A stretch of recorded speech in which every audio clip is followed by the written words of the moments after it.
इस क्लास के अंदर हम एल्गी का एक महत्वपूर्ण टॉपिक पढ़ रहे हैं। एल्गी जो है उसका महत्वपूर्ण टॉपिक, एल्गी के अंदर वर्णक कैसे पाए जाते हैं। एल्गी जो है उसके अंदर पिगमेंट्स हैं वो कैसे पाए जाते हैं। पिगमेंट से संबंधित प्रश्न 100% इसमें से पूछा जाता है। एल्गी के अंदर भी पिगमेंट जो हैं, वर्णक तंत्र जो है, वर्णक तंत्रों का जो सिस्टम है वो किस प्रकार का पाया जाता है। तो हम एल्गी के अंदर पिगमेंट को 3 भागों में डिवाइड करते हैं। एक तो इसमें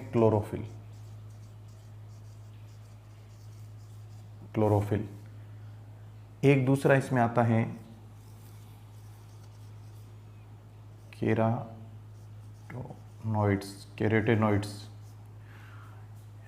कैरोटेनॉइड्स यानी क्लोरोफिल, कैरोटेनॉइड्स, और तीसरा आता है इसमें फाइकोबिलिन्स।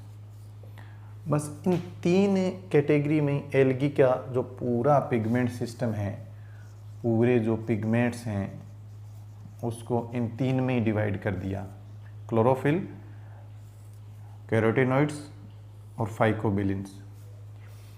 सबसे पहले प्रश्न आए तब आपको ऐसे ही तीनों लिख करके बताने हैं। सबसे पहला क्लोरोफिल। एल्गी के अंदर 5 प्रकार के क्लोरोफिल पाए जाते हैं।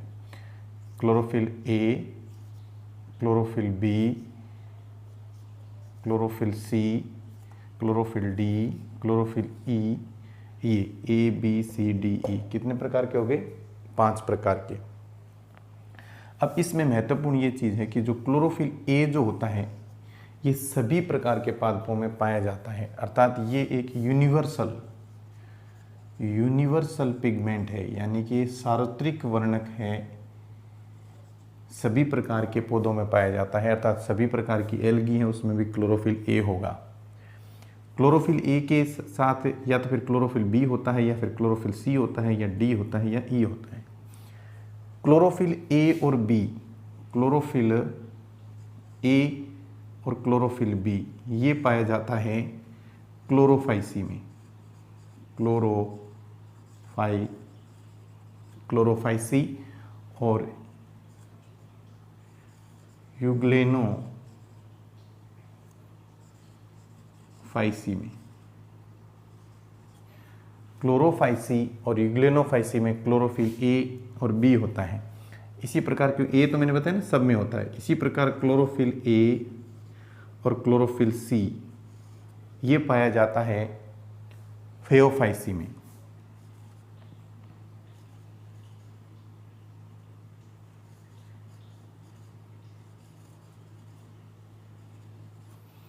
फेओफाइसी में यानी कि भूरे शैवालों में। भूरे शैवाल जो हैं उसमें क्लोरोफिल ए और सी जो हैं वो पाया जाता है भूरे शैवालों के अंदर।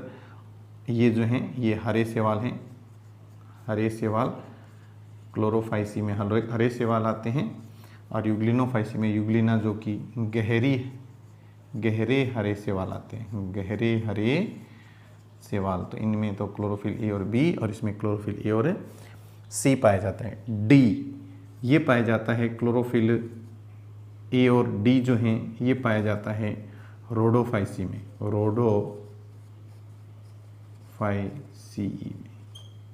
रोडोफाइसी में। याद रखना है ना, रोडोफाइसी, रोडो डी से आ रहा है ना, तो ए और डी। फियोफाइसी में ए आ रहा है ना, ए फियोफाइसी सी यानी कि ए और सी। और पहला जो है, जैसे हरे पौधों के अंदर हम क्लोरोफिल ए और बी होता है सामान्यतः हरे पौधों में, तो हरे शैवाल जो है उसमें क्लोरोफिल ए और बी होगा, ट्रिक से याद रह जाएगा। फिर आता है ये क्लोरोफिल ए और ई, ये पाया जाता है जेंथोफाइसी में।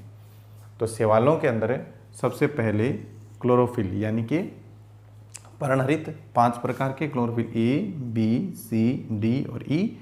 ए जो है वो यूनिवर्सल होता है, और उसके बाद उसका अन्य के साथ कॉम्बिनेशन होता है, ए का साथ A B, A C, A D और ए ई। ये तो है क्लोरोफिल। उसके बाद दूसरा जो है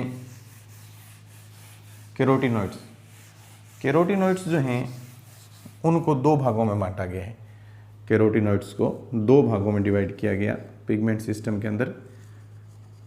कैरोटीन्स, एक तो कैरोटीन्स होता है, एक होते हैं जेंथोफिल। जेंथोफिल, कैरोटीन और जेंथोफिल। कैरोटीन जो हम एल्गी की बात करें तो इसमें 6 प्रकार के कैरोटीन पाए जाते हैं। Alpha carotene, beta carotene, gamma carotene, eta carotene और लाइकोपीन और फ्लाविसिन।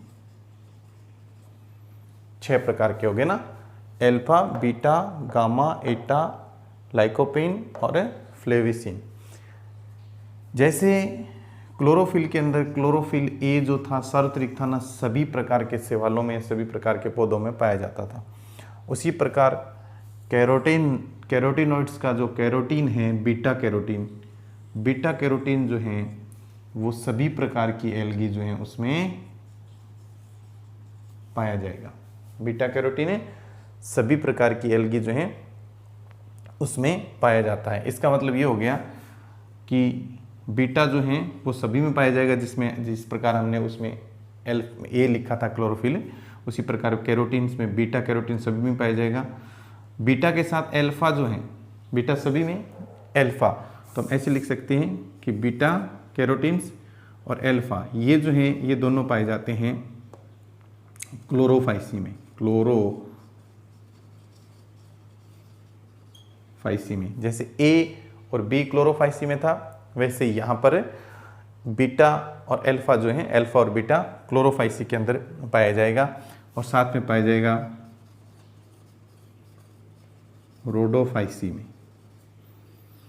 इसके बाद सिर्फ गामा, बीटा तो है ही, तो बीटा और गामा ये दोनों रोडोफाइसी में बीटा और अल्फा पाए जाएंगे।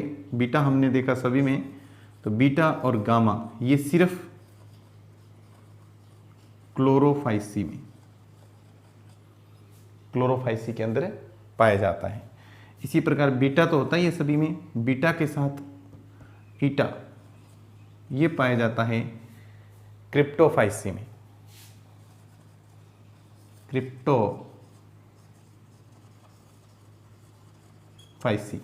क्रिप्टोफाइसी सवाल है, उसमें पाया जाएगा बीटा के साथ ईटा, क्रिप्टा, याद रख लेना, क्रिप्टा यानी कि ईटा। यह है गया। ए और बी क्लोरोफाइसी में पाया जाता है, ए बी क्लोरोफिल, तो इसका मतलब यहाँ उसी से रिलेटेड लिख लेना, अल्फा और बीटा क्लोरोफाइसी के साथ है, रोडोफाइसी में पाया जाएगा। गामा जो है वो बीटा तो पाया जाएगा सब में, तो गामा सिर्फ क्लोरोफाइसी में पाया जाएगा और बीटा के साथ ईटा क्रिप्टोफाइसी के अंदर पाया जाता है। लाइकोपिन और फ्लेविसिन ये दो और हैं। जो लाइकोपिन हैं ये जो हैं ये भी क्लोरोफाइसी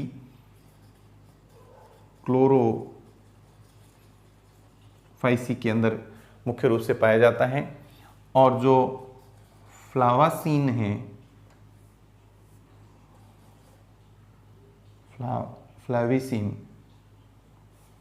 फ्लाविसिन जो कैरोटीनॉइड्स हैं, छठा प्रकार, पहला अल्फा, दूसरा बीटा, तीसरा ईटा,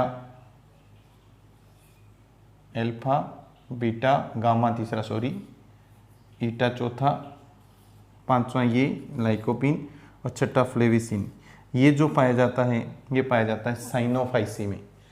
फ्लेविसिन प्रेजेंट इन साइनोफाइसी में। किसमें पाया जाएगा? साइनोफाइसी में पाया जाएगा। तो क्लोरोफिल हमने पहले पढ़े, उसके बाद हमने कैरोटीनॉइड्स के अंदर कैरोटीन्स पढ़े। कैरोटीन्स अल्फा बीटा गामा ईटा लाइकोपिन और फ्लेविसिन होता है, जिसमें अल्फा बीटा क्लोरोफाइसी रोडोफाइसी में, बीटा गामा क्लोरोफाइसी में, बीटा और ईटा क्रिप्टोफाइसी के अंदर, और लाइकोपिन जो हैं ये क्लोरोफाइसी के अंदर, और फ्लेविसिन जो हैं वो साइनोफाइसी के अंदर पाया जाता है।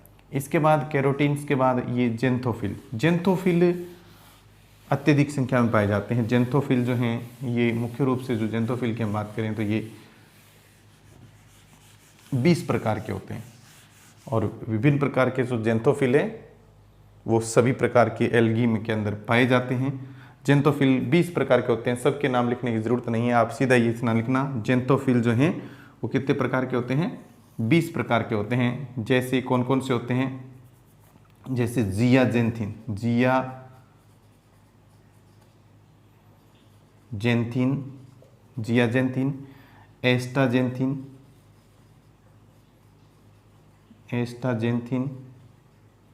जियाजेंथिन, एस्टाजेंथिन, मिक्सोजेंथिन,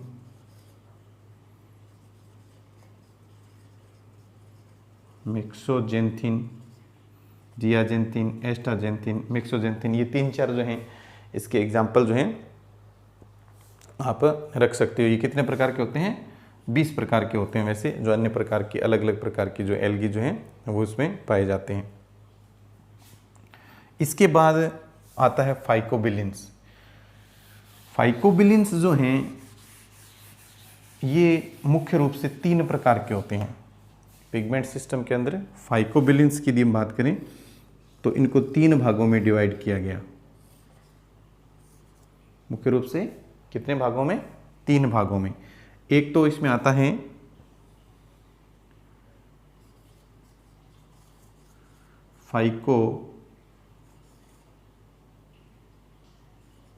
फाइकोसाइनिन, एक होता है फाइकोइरिथ्रानिन, और एक होता है फाइकोसाइनिन, फाइकोइरिथ्रिन और एलोफाइकोसाइनिन।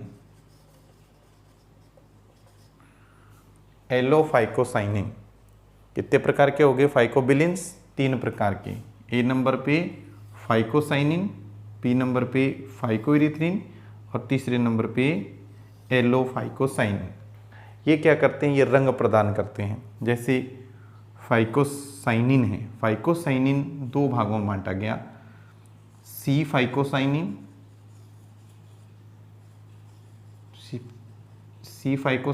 और आर फाइकोसाइनिन। सी फाइकोसाइनिन और आर फाइकोसाइनिन। फाइकोसाइनिन जो भी होते हैं ये ब्लू कलर प्रदान करते हैं। इसी प्रकार फाइकोइरिथ्रिन, ये भी 2 हैं, सी फाइकोइरिथ्रिन और आर फाइकोइरिथ्रिन। ये दोनों जो हैं ये रेड कलर प्रदान करते हैं। और एलोफाइकोसाइनिन है, ये विभिन्न प्रकार की जो एल्गी हैं इसमें सीधा ही आप लिख देना ब्लू कलर प्रदान करते हैं।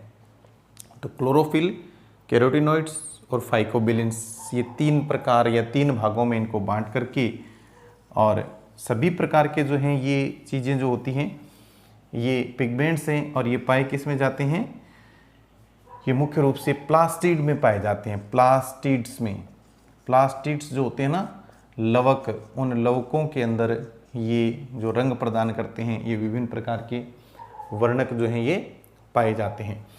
इसके अलावा इस एल्गी का एक छोटा सा टॉपिक और है जो इसी में कई बार छोटा सा एक क्वेश्चन है वो पूछ लेते हैं। ये पिगमेंट सिस्टम तो पूरे हो गया। पिगमेंट सिस्टम में जो क्वेश्चन पूछे जाते हैं, इसके अलावा कोई प्रश्न आपसे नहीं पूछा जाएगा पिगमेंट सिस्टम में। एक एल्गी जो है उसमें वैक्यूल्स की यदि बात करें एल्गी के अंदर, रिक्तिकाओं की, तो रिक्तिकाएं जो हैं ये पाई जाती हैं एल्गी के अंदर। रिक्तिकाएं क्या होती हैं, एक कोशिका जो है, इस कोशिका के अंदर विशेष स्थान पर एक रिक्त स्थान पाया जाता है, उसको हम रिक्तिका बोलते हैं। रिक्तिका की जो झिल्ली होती है वो टोनोप्लास्ट होती है। उसको टोनोप्लास्ट बोलते हैं। कई बार ऐसे प्रश्न आ सकता है, रिक्तिका की झिल्ली किसकी बनी होती है, रिक्तिका जो नहीं सॉरी टोनोप्लास्ट किसे कहते हैं, तो रिक्तिका की जो झिल्ली होती है उसको टोनोप्लास्ट कहते हैं। ये जो रिक्तिकाएं होती हैं इसका काम क्या है कि जो वेस्ट मटेरियल होता है उसको ये अपने अंदर इकट्ठा कर लेती है, या हम कह सकते हैं कि इसके अंदर जो है जो कोशिका रस होता है, रिक्तिका के अंदर कोशिका रस भर जाता है। कौन सा कोशिका रस, यहाँ से जो वेस्ट मटेरियल है, जो वेस्ट मटेरियल होता है, या हम बोल सकते हैं कि वेस्ट प्रोडक्ट जो होता है, वेस्ट प्रोडक्ट वो इसके अंदर इकट्ठा हो जाता है और इसमें संकुचन होता है।